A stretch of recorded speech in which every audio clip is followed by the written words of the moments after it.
Hello, and welcome to the Rojan Kim cast. It's me, Rojan Kim. Thank you so much for joining me this Wednesday, April 29th, 2020. Um, it's almost the end of the month. I hope everybody's been having a great month. Who's paying rent? Who's paying rent? Who's paying rent? A lot of you live at home, so lucky for you, you don't have to deal with that, I guess. Or you can work something out. I gotta pay rent. I can actually pay rent, so yay for me. Um, is it really worth it though? I don't know. like, should I be? Should I be holding out? Because pretty soon, maybe no one can pay rent, and then I would have just thrown this money away, huh? But by then, maybe money will be worth nothing. You know, money people will be wiping their asses with it because there's no toilet paper. Money is worthless, and that could be as early as June. Everybody, I mean, could everything collapse in a matter of months? I mean, it could. I think if anything, what this pandemic has taught me is that you just can't ever discount greed and incompetence. I feel like I think we're lucky that this isn't a bigger crisis. Oh my God, if this was a bigger, like, if this was the type of virus that they had in those movies, like Outbreak or Contagion or a virus, like a real killer, things that's just going around, you get it and you die in like a couple days or like 3 days, or you get it and you die. What if you get it and you die for sure, but in 14 days? So during that whole time you're spreading it. That everybody would die. I mean, everybody would be dead. But we're not having one of those. Yay! The kids are fine. The kids aren't dying. The kids are great. It's the old people, sick people, fatties, all over dead. And the unlucky. Some are unlucky. It's not like it's not to say that it's your fault. I'm gonna shame you for getting sick. Sick shaming. That's what we need. Not healthcare. More sickness shamed. We need a real eugenics resurgence, right? The fit and the strong. Let's get Darwinism. Socialism. Fuck that. Let's make it Darwinism, guys. Darwinism. That's what's going on here. I don't really know what I'm talking about. Kim Jong Un, is he dead? Is he fit? He's not that fit. I don't know if he's surviving. I don't know. He's Kim Yo Jong is definitely the skinnier one, skinnier, hotter one. She could put a little meat on the bones. You know what I mean? You could put a little, just too skinny. Looks a little too skinny. You can see her the bone structure, very strong bone structure. The rest of this episode is me just kind of going down what I think of her looks. She could do a thing with her hair, and then it's just like that's just sexist. Who you don't do that with Kim Jong Un? But yeah, look at the guy. I mean, if he was hotter, maybe I would be like, yeah, you could use a little, maybe the hair. We could change up the hair. I mean, who am I to talk about hair? I'm the last person who needs to talk about hair. I'm gonna be shaving my hair off soon. Okay, pandemic is just pushing forward the inevitable, which I think is good.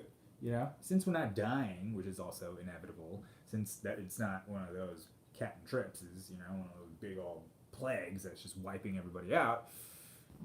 There's a lot of free time. People have a lot of free time. People are hanging out with their kids a little bit too much. People are going crazy more than they are getting sick. Not to say there aren't people getting sick. Yes, they are, but it's not The Walking Dead. You know what I'm saying? It's not zombie plague. We're not being wiped out. Let's all get on the board with that, right? We can agree that we're not being wiped out, okay? But what we can also agree on is that this has never happened before and probably doesn't look good for the economy. And it's like, what's the economy when it comes to health? Health is more important. Yes, health is number one. Without healthy people, you can't have an economy. I've been saying it. It's totally fine. But now, a couple months in, do we reassess? Do we just fucking double down? That's the question. Do we just keep? It's clear that there are vulnerable people, and it's clear that we're not all getting sick, and we're not all is not overwhelming the healthcare system everywhere like it did in Italy. It's clear that we're not the same as Italy. I mean, it's clear that the data coming out of Italy shows that they had a preponderance of older people, a lot of old people, a lot of old people. They also had the Fashion Week, and also a connection to China. Most favored nation status with China. I mean, we do too, but they got a little thing going on with China. So not quite the same. We're a large country. It is spreading. Of course, it is spreading, going through. But it's supposed to. It has to. It has to. You understand? The herd immunity thing is a real thing. I mean, I know a lot of people have made fun of it, whatever. But that's the reason why we have a flu season. That's the reason why the diseases don't wipe us out like they used to, because vaccination is literally giving us herd immunity. That's what it is. It's either you get it through antibodies from getting it and then recovering, or you use the vaccine, get it to a lot of people. Hence, vaccines. That's actually the past 100 years of history of science there, so we don't have to go into that, right? I'm not here to talk about that. I'm not even interested anymore in the numbers. I get the numbers are all juked. We don't know what the numbers are. The deaths are what matter, because deaths, it's hard to fake, except in China, where they got the urns and the cell phones you can try to count. It's kind of up in the air. But everywhere else, yes, people are dying, but are they dying in such droves that we have to continue what we're doing? I don't know. I honestly don't know. But what I do know is just like many others, it's gotten me very interested in the economy, in markets, in money. And it's about time. I mean, I am over 6 figures in debt because of student loans, because of studying things like psychology, political science, and film. No, nothing that makes money. Things that help me understand the world and express myself, which is great. Isn't that great? Isn't that beautiful? That's what's beautiful about America. But at the same time, I'm an abject failure in the Asian sense, right? I'm not in a STEM field. I'm not doing nothing to better society. What am I doing to better society? I'm just a leech sucking the blood off of the productive people. Your taxpayer money has helped fund this. And and what better time to understand investing, trading, the markets? What better time than now, post crash, during the pandemic time, right? And I think it just makes sense, because of the last financial crash, it's same thing happened. I got interested in the market. Well, the markets crashed. So then I'm like, what are these markets about? And then I got interested in the Bitcoin, and then I got interested in I started trading stocks on Robinhood or E-Trade. All I know is that I lost money. I lost hundreds of dollars. Well, most of it money that wasn't mine, probably credit. Hundreds of dollars trying to play the markets and trying to buy stocks and trying to do this and that, and basically I had no idea what I was doing. No clue. Which is not, I mean, that's something like 90%, right? 90% of people who enter the stock market or something, they all lose money. They all lose money. And if anything, it's for the people on the other side, the people who make money off these people, it's a fucking windfall. Hooray. Keep it coming, right? Yeah, keep it coming. So this time around, I decided, all right, last time I feel like, it was kind of like gambling. I was just guessing, throwing money in, being like, it's going to go this way, it's going to go that way, and then it just didn't, and then you lose the money. So this time I'm like, all right, okay, what if I actually studied it, read a book? I'm gonna read a book. So I read a book. I went on Amazon. I was like, all right, let's just type in trading, day trading, stocks, whatever. Found a book. It was just like how to make a living day trading by Andrew Aziz. I read this book. It was okay. It was good. I mean, it was fine. It was actually okay. It was good. This is my first book ever. It was good. It totally explained about. It's actually about psychology and discipline. Trading is about psychology and discipline. You gotta plan. You gotta stick to the plan. You can't get overruled by the emotions that take place when there's money involved. Emotions that take place when the market is moving, and then you're like, and you gotta do what the market does. So I feel like it was a good. Actually, I recommend. Fuck it, I recommend it. It was like $5, $3. I don't know. It was less than a few bucks. It just gives you an overview. There's a lot of technical stuff and sort of strategies and things he does with his computer keyboard, his macros, and how he scales in and scales out of trades and stuff. And that stuff is I feel like it's not really. It might be interesting to you, but for me, that's not. I'm less interested in the actual how and what they do, and more in the whys. Why do people do the thing they do? Why do they? So the psychology thing is actually what really interested me. The psychology aspect, having studied it, the political aspect, geopolitics, how all that stuff, how that affects the markets, how it's all interconnected. So I said, all right, fine. Looking into this, I found out to trade stock. Well, I've traded stocks before. And I'm like, is it time to enter the stock market? Because it seems so crazy. And I don't have money. What am I going to do? Also, I found out to day trade in America, you gotta have 25 grand. That's what you gotta have 25 grand in an account. I don't know, that's a lot. I guess it's just so you don't get jacked. Um, or so they can jack you for at least 25 grand. I don't know what hey, I'm sure it's to protect me, the average person. So, whatever. 25 grand, man. So I was like, fuck, all right. Well, can't do that. Though I did find a workaround. You can find there's places all on the internet. They're based in places outside of the United States, and they're like, you know what? Give us your money. You don't need 25 grand. What? You got 100? Give us $100. That's fine. You can trade with $100. Go ahead. Give us your $100. So I was like, all right. I don't think. Okay, maybe not stock market just yet, but I am interested in geopolitics. I am interested in money. I'm interested. What about this whole forex thing, the foreign exchange, the whole foreign? It's like money. It's just money trading back and forth. There's a whole market. It's a market that doesn't sleep. It's a market that doesn't care if you don't have 25 grand. You can have $100 and come in this market. Come and jump in. Buy a nano lot of a euro US dollar pair. Huh? You know what that is, don't you? You know how the market's moving. You know what's going to happen. The euro versus the dollar. What's stronger? Come on, get in there. So I didn't jump in with money. So this time around, I was like, all right, last time I jumped in knowing nothing with money. This time, I learned you can trade simulated shit. You can simulated paper trades or whatever. It's fake money online just to suck you in, I guess, or to learn. I'm gonna just assume that they have my best interests in mind. All these brokerages, they don't want my money. They want me to learn so I can make money, and then we all make money together. Isn't that great? Isn't that what it's all about? Yeah. All right. So this time I was like, you know what? I'm gonna keep reading. So after intro to day trading or day trading for lit, whatever the fuck, I decided to check out Baby Pips, babypips.com. I got there through Reddit, and I realized I had started the Baby Pips course back in 2008 or whenever the fuck, 2011, whenever I was interested in the markets. And then I was like, fuck it, after I lost a bunch of money. So I saw that I had taken like 20 of the fucking courses or whatever. So I just started over, and I did the whole fucking thing. 200 some odd little lessons and quizzes and whatever about the fucking foreign exchange markets, technical analysis, all that. A lot of it I realized was kind of like the book, Andrew Aziz's book, where there's a lot of good conceptual stuff about the market, a lot of good conceptual stuff about private psychology, price behavior.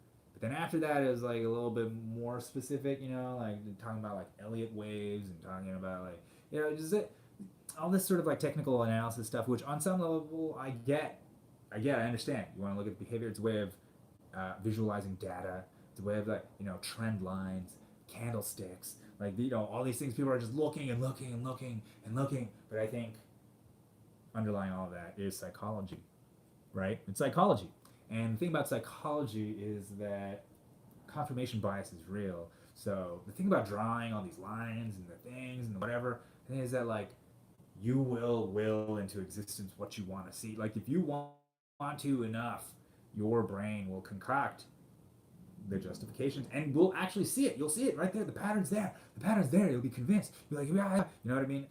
So that's why I feel like the common theme that I'm noticing through all of this is psychology and price action.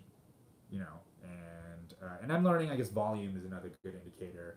And there are certain indicators that I'm learning that are like a little bit more objective that I can kind of use but a lot of times they're sort of after the fact, which makes sense. They're sort of more trustworthy. So then it's still a little bit of predicting. You know what I'm saying? It's still gambling in a sense. It's just an educated form of gambling. Still a guess, right? Still a guess based on how you're seeing the price move, how you're guessing, people are going to behave, how the market seems to be behaving. But on the other hand, out of nowhere could come these giant just injections of money or injections of sale, like giant thing moves. And you can't even, you don't know, are these individuals like me? Are these giant institutions? Are these algorithmic robots? Is this the Fed pumping money in? I don't know what the fuck is going on. I'm just a little guy.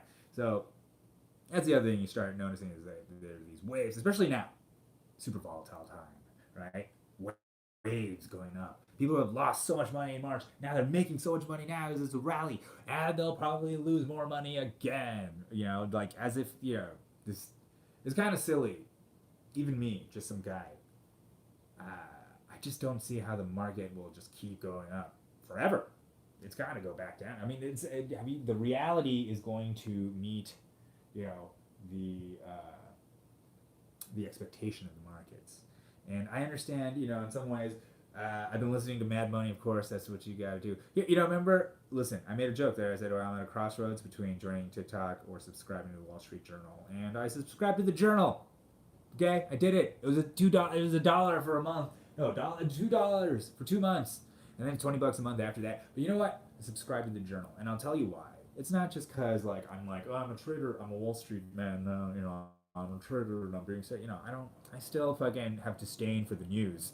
But the reason I subscribed is because of Scott Horton. Okay? And if you don't know who Scott Horton is, I highly recommend you listen to his podcast. You follow him online. You go to antiwar.com or the Libertarian Institute.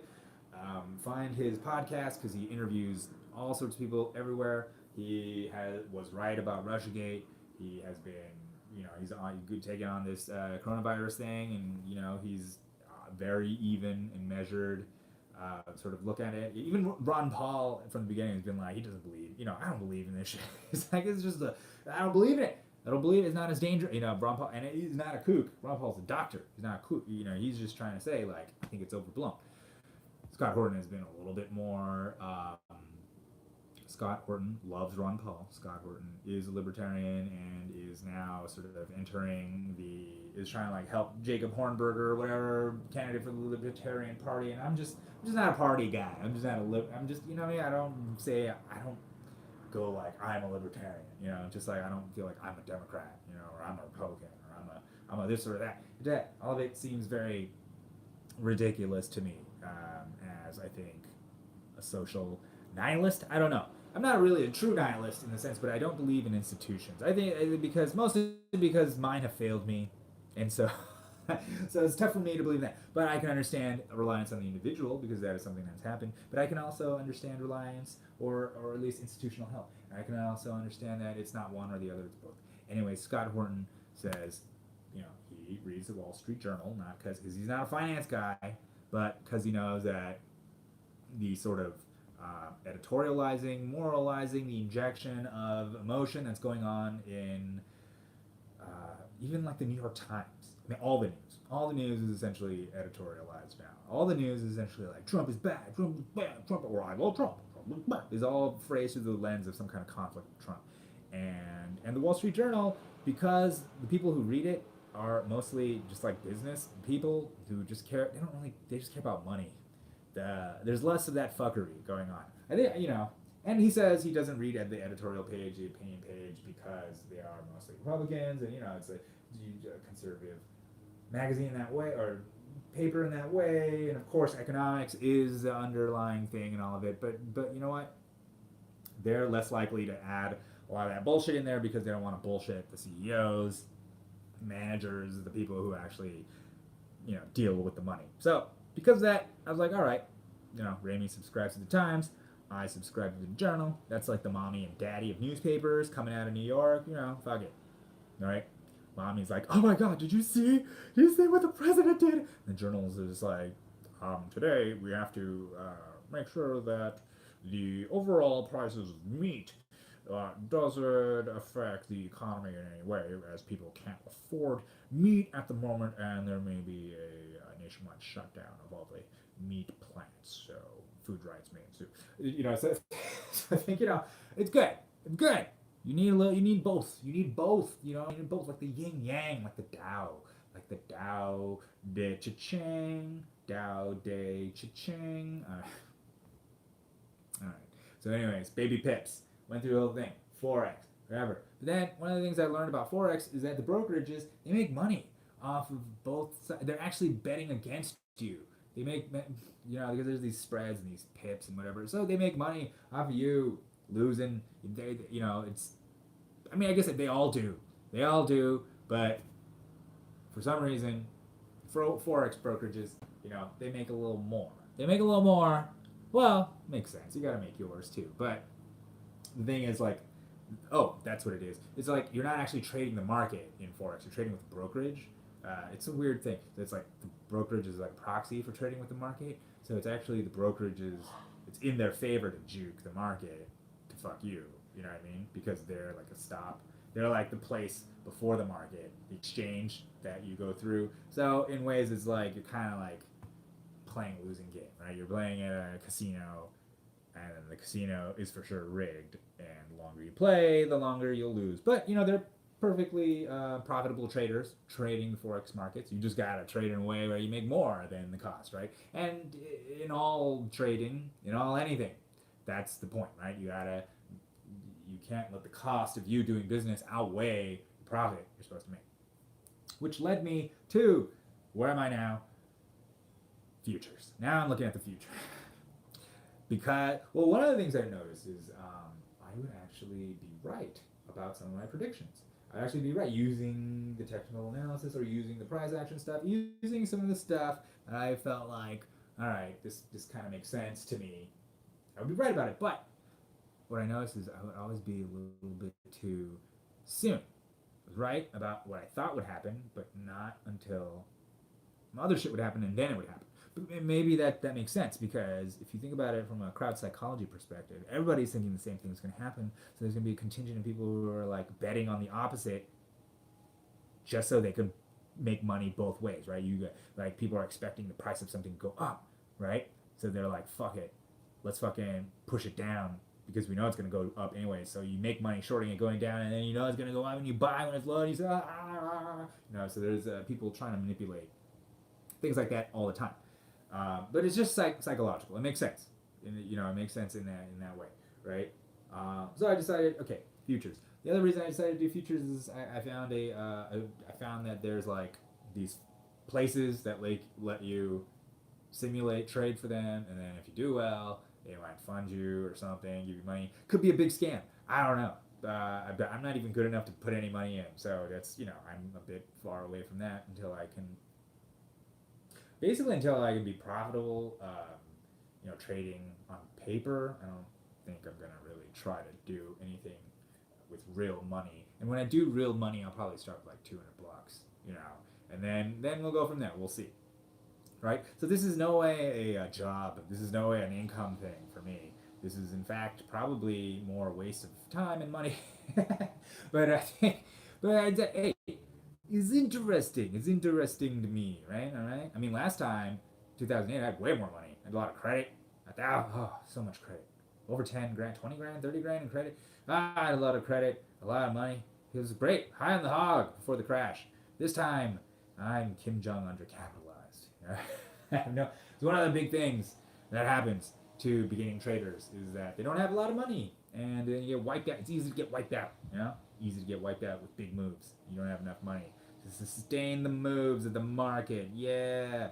So, anyways, speaking of the journal and speaking of trading, saw this article about how newbies for the first time are coming into the market in droves, especially because of things like Robinhood, things that make it super easy to trade online, and also E-Trade, Robinhood, all those places have been doing zero commissions. No commissions, so come on in. Trade for free, come on in. So basically that happened, and I thought this is a thing from it says, research has shown frequent trading isn't good for investors. On average, when individual investors are actively buying and selling stocks, they tend to make poor decisions, said Terrence Odine, a finance professor at the University of California, Berkeley. Gebers. Mr. Odine worries that free trades could encourage risky trading by novices. Boy, does it. Boy, does it. Right? Which is great for these brokerages, which is great for them. Woo! Woo! Make that money, everybody, make that money! But it's a time, so, when I say I'm some kind of brilliant genius, it's everybody's getting interested in the market because of how volatile it is, because this has never happened before. Is the economy going to crash? We don't know. Plus, there's no sports. There's no sports, guys. There's no sports. So you got this whole thing about zero commissions, right? You got tons of volatility, right? You got more time, which means more time for trading, which means more losses, more losses. Yeah, take that money. The house always wins. Even if you simulate trade like me, even if you're playing with paper money, eventually you're gonna get the itch. Eventually, and it remains to be seen because people, I see them saying online, trade with paper money, but it isn't real until you trade with, real money. So $100,000 in paper trading is nothing, compared to $100 in real trading. And I get that because when real money's on the line, that's when it gets real emotional, right? A lot of books say don't even look at how much money you're making. Don't even like cover it or get rid of it. Get rid of the profit and loss fucking column. Don't look at the money because the money is what's gonna start hitting that limbic brain. You gotta be more cold. You be more cold, more calculating, more Asian. More Asian. And speaking of Asian, there is an interesting thing about, I mentioned before about the way, right? The Tao, the way, Miyamoto Musashi, Lao Tzu, or is that his name? Fuck. Who's the guy who invented Taoism? Is it Lao Tzu? Is it him? I don't know. Whoever that guy is. The way, right? You see it in all things. Yeah. And for me, that way is psychology. Not just I guess it's just the push and pull between, if I want to be a little more verbose about it. It's psychology, and crowd psychology is actually the sort of embodiment of this, but it's also, which is the sort of instinctual, animalistic psychology that we all possess as individuals. And I found that I've had some time to think about it, and now looking at all of it, I can see the way it works itself through in these concentric circles, starting at the individual and coming outward. So at the individual level, for me, I learned about this kind of psychology through jujitsu, right? That sort of animal limbic brain psychology where you have like intellectual, where you understand that as much as you think that you can do this or you can do that, and your intelligence is sort of like telling you, hey, if somebody did this to me, I'd do that. Jiu-jitsu was the first time I realized that none of that matters. Doesn't matter, son. If you don't know jiu-jitsu, you got your fucked. You're against the guy who does. It doesn't matter. It doesn't matter what you think and this and that. It doesn't matter. It doesn't matter. And then there's a real shock to the system because of that. Real blow to the ego. Oh God, it doesn't matter. None of it matters. Why does anything matter at all? Well, maybe none of this is. Maybe my whole life is a sham now. You really question yourself. You question your abilities. You question your strength as a man. You question everything. And luckily, I think maybe I was given a bit of a cushion from psychedelics. Good thing I did those drugs since I was 16. So having had a lot of psychedelic experiences, I think, smoking a lot of weed, getting my mind blown, experiencing ego loss, understanding that, what I thought and what I think are actually just constructs, structures, and they can be broken down, and when they're broken down, oh my God, things are different. That sort of, I think maybe those pathways were put in by psychedelics. So jiu-jitsu was psychedelic in that way, This is just like, and it's a kind of a form of humility where you just like, you have to give yourself to the art. And you say like, okay, I don't know shit, I gotta learn this art. Like that's what I gotta learn that, and then once you start learning the art, you get better and better. And you might not beat guys who you used to beat, but you start beating guys who you start beating guys like you were getting beaten up when you first came in. You start beating up newbies and stuff. You're like, okay, I'm getting this, and then you realize I don't get it at all. It's a back and forth. So at the individual level, I feel like you sort of learn that limbic psychology, right? Lizard psychology, monkey psychology, right? That's our pre-cortex psychology. The next time for me, I feel like, was comedy. In comedy, now we're dealing with crowd psychology. We're dealing with multiple people. You're dealing with sort of anonymity. They're dark, you're light. It's you. They see you. They see your face, and it's you and your voice, and it's me. It's me, guys. It's me. I can't see them. I mean, I can usually, but I can't see all of them, and they disappear because they become one of many, right? And it's my job to tame this crowd. It's my job not only to tame it, but to entertain it, right? entertain, make them laugh, right? And I'm supposed to do that in like 3 minutes, 5 minutes, 10 minutes, 15 minutes, 20 minutes, whatever it is. I gotta do it. And so it's this push and pull. This is that, and a lot of ideas came out of that from my experience. One of the things I realized, it's like you have to approach a crowd like a cat, but you gotta lead them like a dog. You know what I'm saying? Like that's sort of a weird push pull. So you can't just come out there and be like, come out there. You can. You can. That'll freak them out. You have to understand you're doing that. But the crowds at first have there's the uncertainty. So uncertainty makes people scared, right? Even though they don't know it. And I think of it like jumping into a cab in New York, right? Whenever I jumped into a cab, it'd be like immediately I'm like, shit, what kind of driver is this? And then you get a sense of it in 30 seconds, and you're like, this color is the ride. You know what I mean? He's gonna start talking to you. He's gonna start swerving. Is he gonna stink? Is he gonna, whatever that happens when you just step on the stage. Ladies, please welcome to the stage, Roger K. Come. And I'm like, hey guys, and as soon as you do that, then everybody's looking. There's an instantaneous thing going on in a split second, right? It's all going on, and then it's nothing intellectual. It's all psychological. And from there, now I have to wield this. If I can gain their acceptance, like a wolf in the wild who decides to let you pet it, right? Let you climb on top, take me for a ride. Like the crowd is now in your hands, and they're hoping, upon hope, hopefully with laughs, that they're in good hands, right? So that's and I started comedy and jiu-jitsu at the same time, and I can tell you that they are both very similar in that I suck at both. I suck at both. All right. And then finally, with the markets, it's the same thing. Psychology. It's mass psychology. Now it's psychology on a mass level. And now, especially with trading, it's like you, the individual, lone, anonymous individual, versus the masses, the whales out there, the big. And then what do you do? So, at this point, much different from comedy. With comedy, I have some semblance of control. They're giving it to me. I mean, at any moment, they could tear me apart or hate me, but I'm sort of riding that wave, right? Riding that tension. This is way different because there's no, the market doesn't care about me. The market doesn't get, I could bet against it, I could bet with it, I could ride it, I could do it, whatever, but it doesn't, what I have to do is give myself. It's basically not about me. In fact, all this stuff about revenge trading, emotional trading, not having a plan, not saying, this sort of you relying on the monkey and the limbic brain to trade, which leads to losses. That's all part and parcel of all these things, right? The sort of like trying to understand what it means to be an individual that's also part of a crowd, right? Different from comedy, I don't distinguish myself from the crowd. I am the crowd.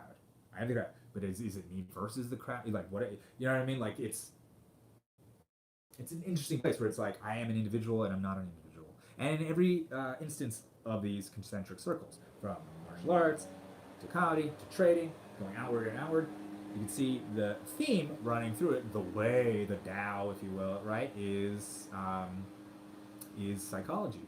It is not just psychology, but it's also the instinctual psychology, the push and pull between the ego and the id. If you want to use Freudian terms, I do. Fuck you. All right. I'm sorry. I don't know what I'm saying.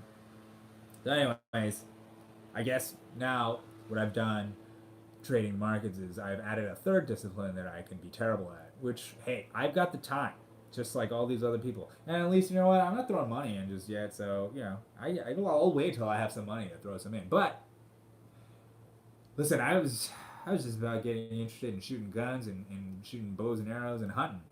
Can't do that. So a lot of that stuff's been diverted into the markets. Learning about the markets.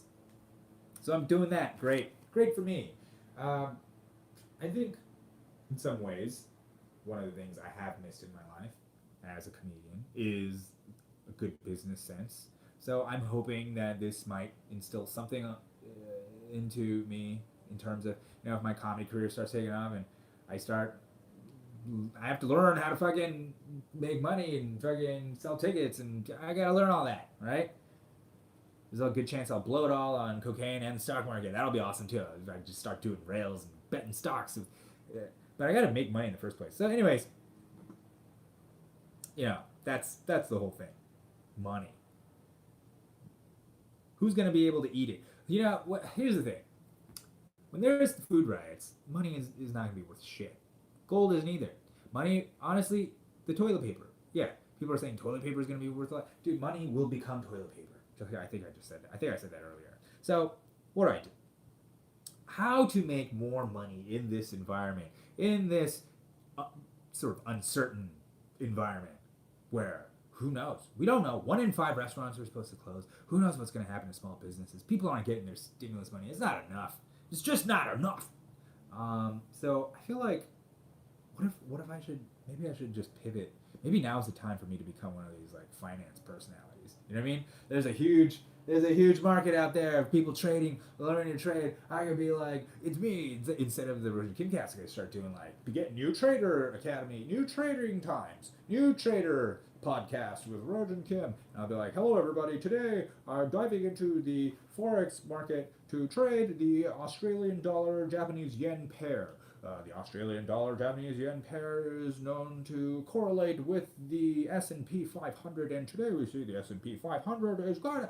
So that could be me. That could be me, guys. That could be me, and I could be making tons of money. I could be making way more money than I'm making now with you. Well, you guys are great. I'm not gonna. You know what? You guys are there. I can't do that to you guys. I can't fucking talk shit about you. You guys have been there. What if I was like Asian Kramer? Should I become like Mad Money? Do like Sad Money? Hi, I'm Kramer. What if I called myself Jim Kramer? Kim Dramer. Hi, I'm Kim Dramer. All the people want to make friends. I want to make you money, but I keep losing money. I don't know why. Buy, sell. Alright, it's time for the lightning round. Buy, sell. Come on, tell me that. And they were like, hi, Kim. Booyah from out in Tennessee. Hi. Oh, Tennessee. I love Tennessee. Tennessee Williams. That's what I love. I gotta be crazy this whole time. I have no money. All right.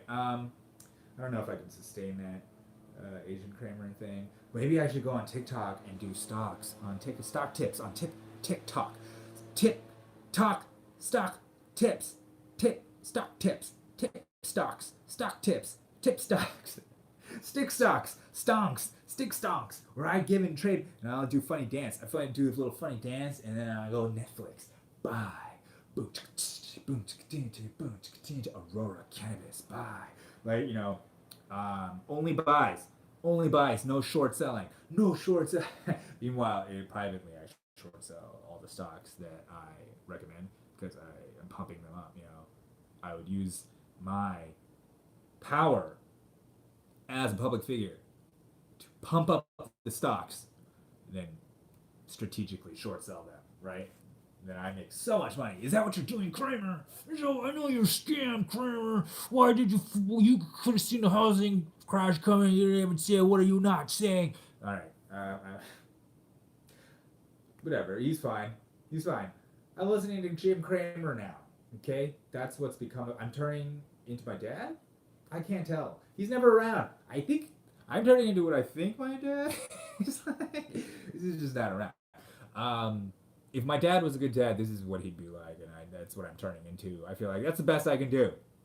It's the best I can do. What am I going to do? Just fucking keep drinking and do a lot more blow and lose all my money because daddy's not around? Frick, your dad. And then I trade against daddy in the market. See, that's the other thing about the crime psychology. I'll leave you guys with this. All right. Mommy and daddy.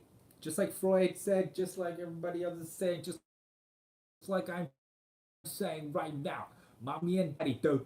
I don't know why I'm turning to Bill Burr. It's all about mommy and daddy, dude. All this crowd psychology, that's fucking mommy and daddy. It's fucking brutal, right? Did your fucking mom, what'd she fucking do? Did she fuck you up? Would you fucking look at her feet one time? You had a boner, that's fucking, and your fucking dad comes and he's like, hey, what the fuck you doing? Fucking, I'm gonna stick you through that fucking wall. All right, that's a weird, I don't know what, Bill Burr stock advice. Get fucking buy.